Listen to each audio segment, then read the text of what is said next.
Muy buenas tardes, estimado estudiante. Una vez más te saluda el profesor Miguel Ángel Valverde Nivín, docente del curso de literatura.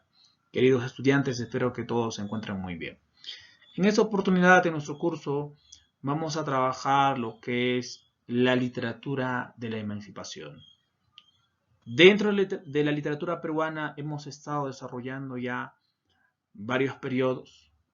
Hemos iniciado con lo que es la literatura prehispánica. De ahí hemos desarrollado lo que es la literatura de la conquista. Y el día de hoy nos toca desarrollar lo que es, en este caso, la literatura de la emancipación. Quisiera, mi estimado estudiante, que entiendas que la literatura siempre se ha relacionado con la historia y que los escritores, para que puedan producir sus obras literarias, siempre han tenido que partir de la realidad. Siempre han tenido que identificarse el contexto donde ellos se encuentran. Entonces, las obras literarias siempre están enfocadas al entorno del escritor. No hay que olvidarnos. Y más aún cuando nosotros vamos a desarrollar lo que es la literatura de emancipación, vamos viendo de que el pueblo indígena se levanta contra su opresor. Y a esta emancipación también van a participar escritores, como el mártir, en este caso el escritor Mariano Melgar, ¿no? Mártir de la literatura de emancipación. De esta forma iniciamos nuestra clase de literatura de emancipación. A continuación, mi querido estudiante, siempre nos hemos estado acostumbrando a desarrollar la literatura, pero partiendo del contexto histórico. ¿Eso qué quiere decir? Cuando se desarrolla la literatura de la emancipación, ¿qué es lo que estaba sucediendo en ese entonces? Vamos a ver, en este caso, en el contexto histórico, de que los indígenas se están rebelando de su opresor, de los españoles. Y cuando se da esta rebelión que es iniciado por Túpac Amaru, pues ahí se une o aparece o se produce la literatura de la emancipación. Vamos a ver rápidamente que la literatura de la emancipación abarca desde los fines del siglo XVIII hasta inicios del siglo XIX, entre 1780 a 1826. Esos son los años que se desarrolló la literatura de la emancipación. Se inicia con el levantamiento de Túpac Amaru II en 1780. En 1790 nace el máximo representante, por decirlo de esa forma, Mariano Melgar. Un escritor muy importante, ¿no? Dentro de la literatura peruana. A temprana edad él ya sabe leer, a los 3 años él ya sabía leer. Entonces es un niño prodigio, muchos lo consideran como un niño prodigio. En 1811 se editaron por primera vez los diarios del El Peruano y El Comercio. Vamos a ver más adelante de que pues estaba bastante prohibido producir obras literarias, porque indicaban los colonizadores, los españoles, ¿no?, de que eso era sinónimo de rebelión. Entonces, por ahí salían algunos escritos, pues estos se publicaban en revistas, en panfletos, para no generar sospecha, para no generar, en este caso, persecución, ¿no? En 1815 se producen dos batallas decisivas para nuestra libertad, la batalla de Junín y la batalla de Ayacucho. El 15 de julio de 1821 se firmó el Acta de la Independencia. Claro, el 15 de julio se firma el Acta de la Independencia y en este caso, ya con unos años más adelante vamos viendo de que España no se rinde, ¿no? Quiere retornar, quiere tomar otra vez el poder, el dominio, perdón, en el territorio peruano, pero para ese entonces pues el pueblo indígena ya se había unificado y no se dio la reconquista, por decirlo de esa forma. Entonces vamos viendo que eso es el contexto histórico, mi querido estudiante, referente a lo que es la literatura de emancipación. Ahora vamos con el concepto de lo que es la literatura de emancipación. Es la literatura que ayuda a estimular por medio de la expresión intelectual y escrita la lucha por la libertad. Básicamente, la literatura de emancipación está enfocado en la búsqueda de la libertad, ¿no? Y se une, como te decía, al pueblo indígena a buscar su libertad. Y los escritores, pues, apoyaban a esta rebelión por medio de la escritura, la expresión intelectual, y que fue muy importante, ¿no? Ya que todos estaban involucrados y todos querían ser libres. Vamos viendo en este caso características, mi estimado estudiante, de la literatura de emancipación. Primera característica, política, quiere ser autónomo nuestro país, ideológica y libertaria. Esas son las ideas claves en la literatura de emancipación. Y siempre vamos a encontrar en las obras literarias, ¿no? Búsqueda de la libertad. Hacen uso de periódicos. Te recordarás en el contexto histórico, se publican, ¿no? En este caso, el periódico El Peruano, El Comercio, ¿no? Panfletos y propagandas clandestinas. Temas en las obras literarias: la patria, la identidad americana y la libertad. Se menciona también la situación del indio, pero como discurso o propaganda política. Sí, siempre, como te comentaba mi querido estudiante, vamos a tener amor a la patria, ¿no? Como tema principal en las obras. Patria, sentirse orgulloso del lugar donde uno ha nacido y esa libertad anhelada.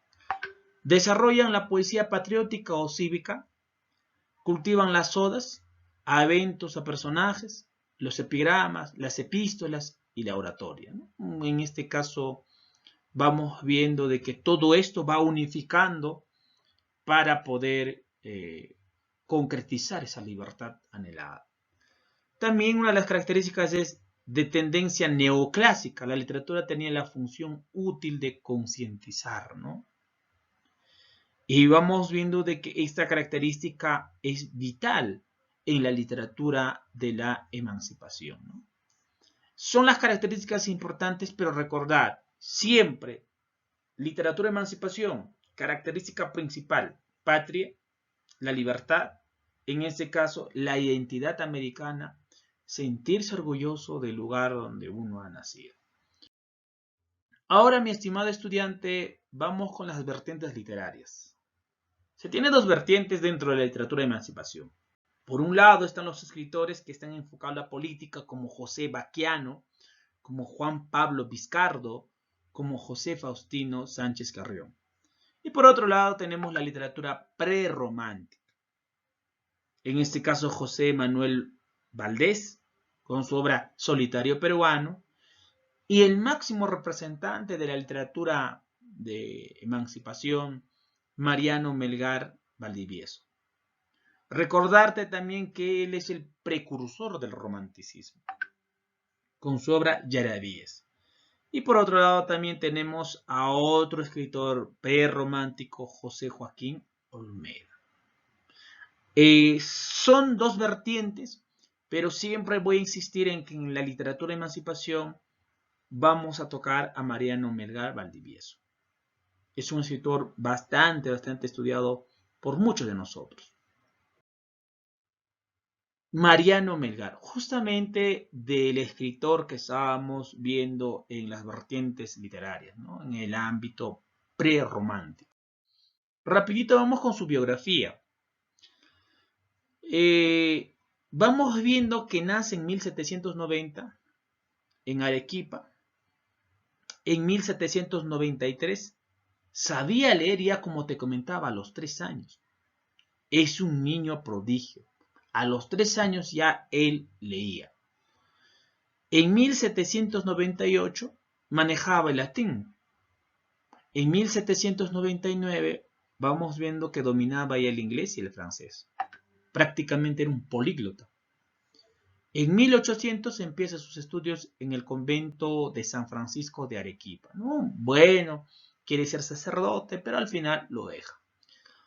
En 1810 decide abandonar los hábitos y en 1812 regresa a Arequipa, pide la mano de su amada, pero la niña lo rechaza. Claro, cuando Mariano Melgar tenía aproximadamente 16 años, él se llega a enamorar de su prima, ¿no? De 9 años. Pero era un amor platónico, era un amor sincero. Eso hay que entenderlo, ¿no? Pero él decide estudiar derecho, ¿no? Y después regresa a buscar a su musa, ¿no? A Silvia, ahí está. Luego, bueno, vamos a ver, muchos de sus yarabís están dedicados a Silvia, ¿no? Su amor platónico, su musa, vamos viendo ahí en esos yarabís que hay bastante amor, ¿no? Sentimentalismo. Y poco a poco también nos damos cuenta de que hay sufrimiento, ¿no? En 1814 decide enrolarse en el ejército de Pumacao. Claro, vamos viendo que ha sido rechazado y de todas maneras nuestro país se estaba rebelando, los indígenas estaban buscando su libertad y él decide apoyar, ¿no? Y en 1815 muere, es prisionero, ¿no? Y fue fusilado, ¿no? Es por eso que a Mariano Melgar lo consideran como el mártir, ¿no? Que va luchando y defiende, ¿no? Defiende a su tierra, defiende a su país y buscando su libertad, buscando la libertad. Y efectivamente se logró. Rapidito nos centramos con las obras de Mariano Melgar, mi estimado estudiante. Traducciones, El arte de olvidar de Ovidio. Poesía, 5 elegías inspiradas a su amor Silvia. Recuerda que elegías son poemas de tristeza, ¿no? 5 odas a la libertad, ahí está, característica principal de la literatura de emancipación. 2 sonetos a Silvia, la mujer. Una epístola, carta a Silvia. Tenemos también de que Mariano Melgar escribe fábulas. Características de su producción literaria. En sus obras literarias de Mariano Melgar, mi estimado estudiante, bueno, pues vamos a encontrar bastante romanticismo. Su poesía revela un profundo sentimiento amoroso por Silvia, ¿no? Su musa, a quien dedica casi la totalidad de sus composiciones. Usa versos, formas estróficas y líricas de la poesía clásica española, una característica que adopta de los escritores españoles. Sus versos traducen un sentimiento cívico de inspiración patriótico. Claro, eso podemos ver en las odas, ¿no? Oda de la libertad. Utiliza formas populares, fábula y yarabí. Por ahí también vamos a ver, consagra el yarabí, canto popular e indígena melancólico dedicado a la amada, con la que se queja, ¿no? Y su llanto, traduciendo así el sentimiento del jaraui y el urpi incaico. Claro, o incásico.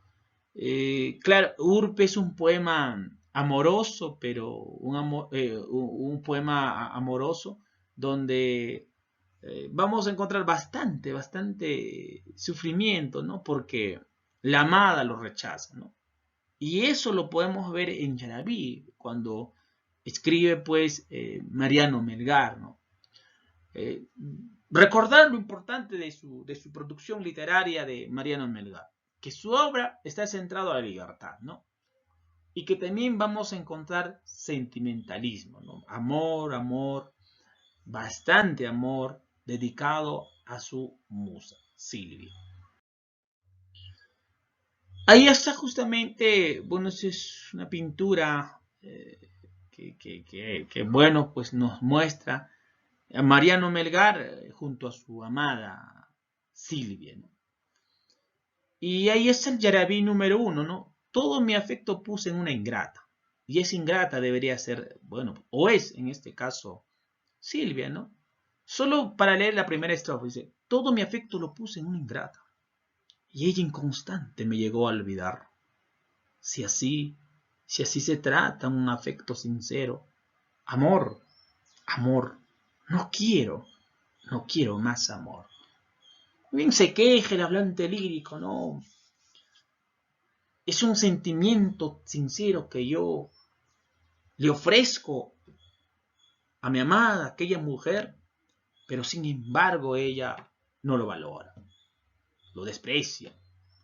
Y si es así el amor, yo no quiero saber nada del amor. Da a entender así, ¿no? Las primeras estrofas del Yarabí número 1. A continuación, mi estimado estudiante, quiero presentarte el análisis métrico, que este tema de lo que es la métrica, habíamos trabajado, mi querido estudiante, hace 2 años atrás. Vamos viendo el análisis del soneto. ¿Qué es un soneto? Vamos a ver de que es un poema de 4 estrofas, que consta de 14 versos. Las 2 primeras estrofas son cuartetos y las 2 últimas son tercetos. Recuerda que los sonetos son versos de arte mayor. Eso quiere decir que la sílaba de cada verso debe ser más de 8. Y vamos viendo de que es rima consonante. A ver, solo el primer verso. Vamos a analizar solo en este caso, la primera estrofa. Si yo hago el conteo, 1, 2, 3. Voy a ver, solo acá ya. 3, 4, 5, 6, 7, 8, 9, 10, 11. Me doy cuenta que en el primer verso solo hay 11. Ahí está. Por eso me pone 11. Pero me dice más 12. ¿Por qué? Si vamos con la regla, ¿no?, de la métrica, hay una regla donde te indica, ¿no? La regla de dialefa, que si hay en una palabra hay un diptongo, la regla me indica sepáralo para que el conteo sea exacto. Y es por eso que acá lo está separando, ¿no? 12. Ahora, si yo me fijo en el segundo verso, tiene 12 sílabas. En el tercero, me voy dando cuenta que hay 13. Entonces, también tengo que aplicar la regla de Sinalefa. Ahí está, la regla de Sinalefa. Y si aplico esto, la regla de Sinalefa, que se une, ¿no? Una palabra que tiene una vocal y la otra empieza con vocal, lo voy a juntar. Entonces, llegaría a ser 12, ¿no? Y igual, el mismo procedimiento en el cuarto verso. Entonces, al final, 12, 12, 12. Y si yo me voy a percatar, en este caso, su rima, ida, ahí está, a. Y también me doy cuenta en el último verso, ira. Y acá tengo hable y hable. Por eso, A, B, B, A. ¿Eso qué quiere decir, profesor? De que es de arte mayor y por eso lo estoy representando con A mayúscula y B mayúscula. La métrica nosotros hemos trabajado para poder entenderlo. Justamente ya yo entiendo, ¿no? ¿Por qué tiene 12? ¿Por qué tiene 11? Muy bien, muchachos. Este es el análisis métrico del soneto que escribe nuestro mártir Mariano Melgar, ¿no?